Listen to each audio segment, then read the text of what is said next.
Esta es tu última oportunidad. Después ya no podrás echarte atrás.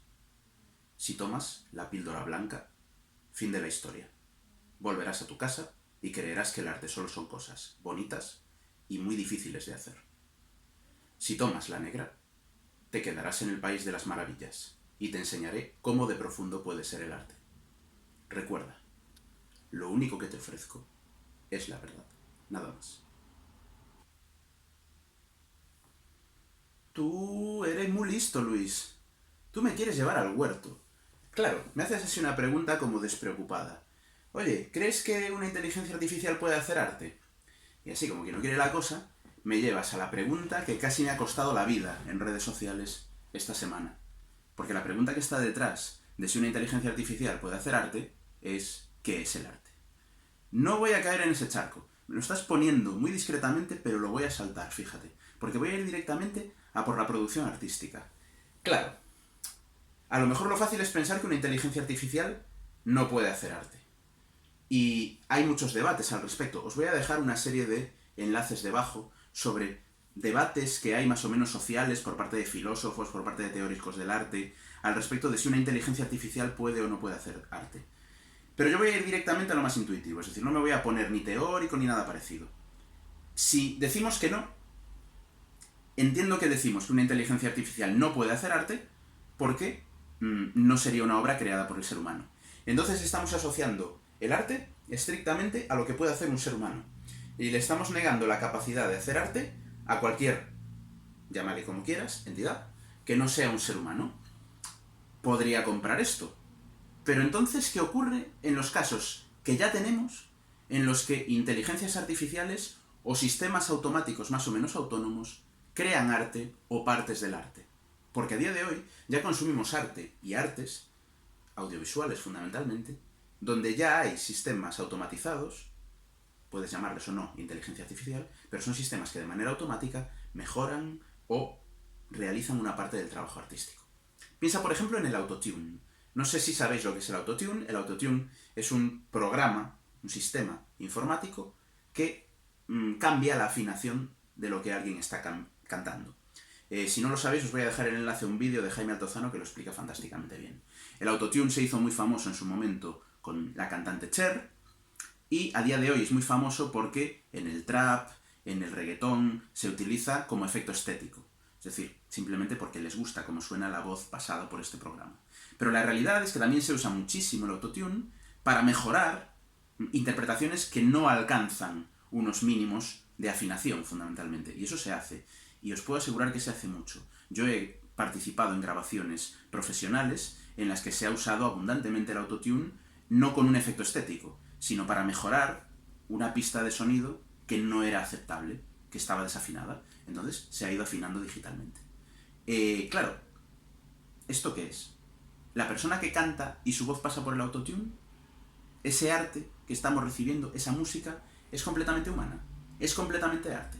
Le negamos a un cantante que pasa su voz por el autotune el reconocimiento de arte porque está muy ayudado o muy auxiliado por una máquina.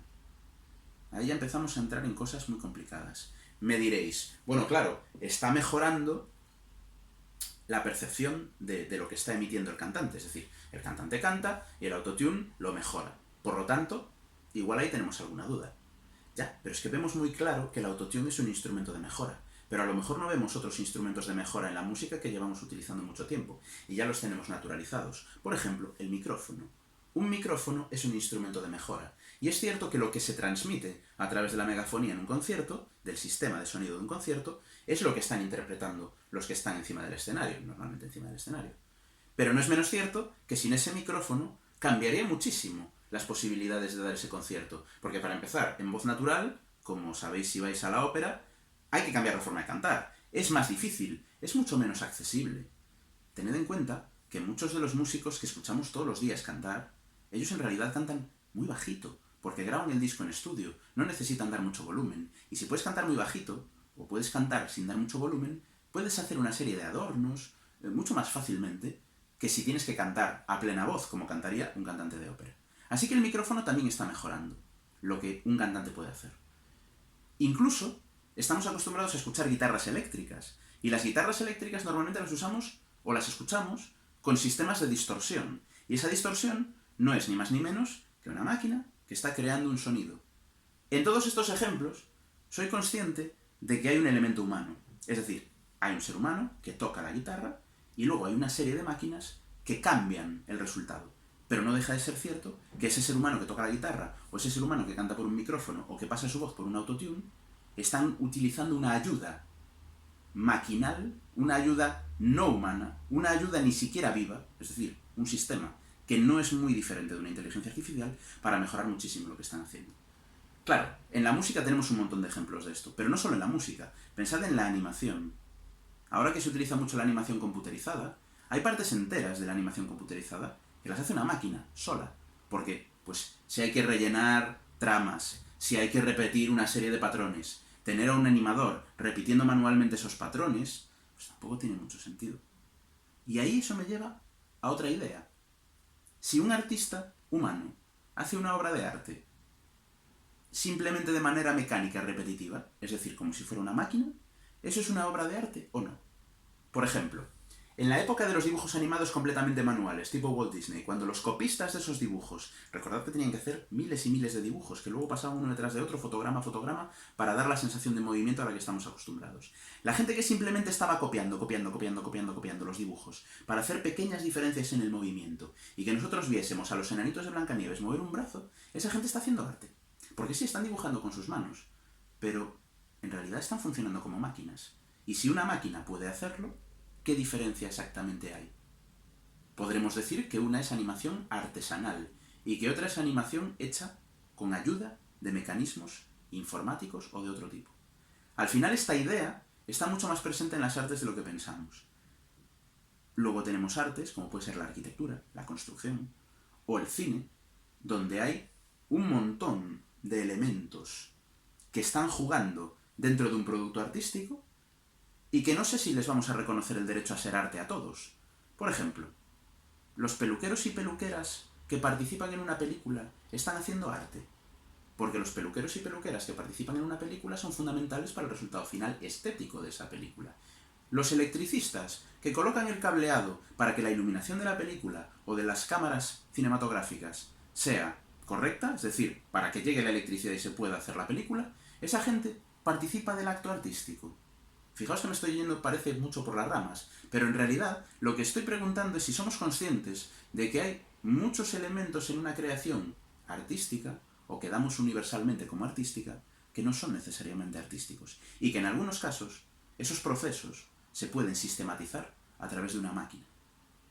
De hecho, no sé si hay mucha gente que sabe que algunos de los artistas más importantes de la historia de la pintura ya utilizaban ayuda de máquinas en el siglo XVII. Por ejemplo, de la cámara oscura. Ese realismo que tanto nos gusta en muchos pintores barrocos probablemente es el resultado de usar la cámara oscura. Es decir, de utilizar una máquina, en este caso no informática, no es una inteligencia artificial, pero sí de ayudarse mucho con un aparato que les permitía conseguir resultados de un realismo mayor con mucho menos esfuerzo. Es arte. Canaletto está haciendo trampa cuando usa una cámara oscura. Vermeer está haciendo trampa cuando probablemente usa una cámara oscura. Lo mismo diríamos a la hora de utilizar una inteligencia artificial como parte del proceso artístico. Si un ser humano utiliza una herramienta diseñada por humanos, porque al fin y al cabo la inteligencia artificial no deja de ser una herramienta diseñada por seres humanos para hacer una pieza de arte, una creación artística, es arte. Da igual el tipo de herramienta que tenga. Igual que una cámara digital que tiene un montón de procesos informáticos y electrónicos por dentro que el cámara o el director de cine ni siquiera controlan, esa cámara no sirve para hacer arte. Así que yo creo que si pensamos que la inteligencia artificial es un producto o una herramienta de los seres humanos, yo creo que por fuerza tenemos que pensar que una obra de arte creada por una inteligencia artificial también es arte. Cuidado, puede ser arte muy malo o puede ser arte fantástico. Todo esto vendrá a medida que se desarrollen las inteligencias artificiales y vayamos viendo si son buenas o malas haciendo esta tarea tradicionalmente asociada a los seres humanos. Bueno, creo que al final he respondido más o menos a la pregunta. Es una pregunta difícil y sobre todo es una pregunta difícil de responder hoy, porque todavía no podemos ver lo que las inteligencias artificiales van a ser capaces de hacer en muy poquito tiempo. Creo que va a ser fascinante, de hecho, ver lo que una máquina sea capaz de hacer por sí misma en el mundo del arte. Pero te tengo que mandar una pregunta, y te lo tendré que poner difícil.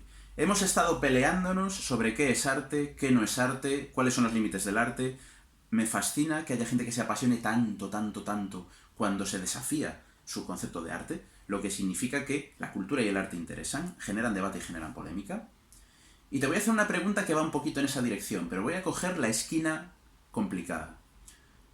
Con todas estas obras de arte últimamente, con todo el escándalo que se ha montado con el plátano, hay mucha gente que está comparando eso con otras obras de arte de otras épocas. Y me dicen, no compares eso con una obra de Velázquez, o con una obra del Bosco, o con una obra de quien sea. Y yo te pregunto, ¿cuánto crees que entiende realmente la mayoría del público cuando ve un cuadro del Bosco o las Meninas de Velázquez? ¿Cuánto crees que entienden? Claro, métete tú en el lío.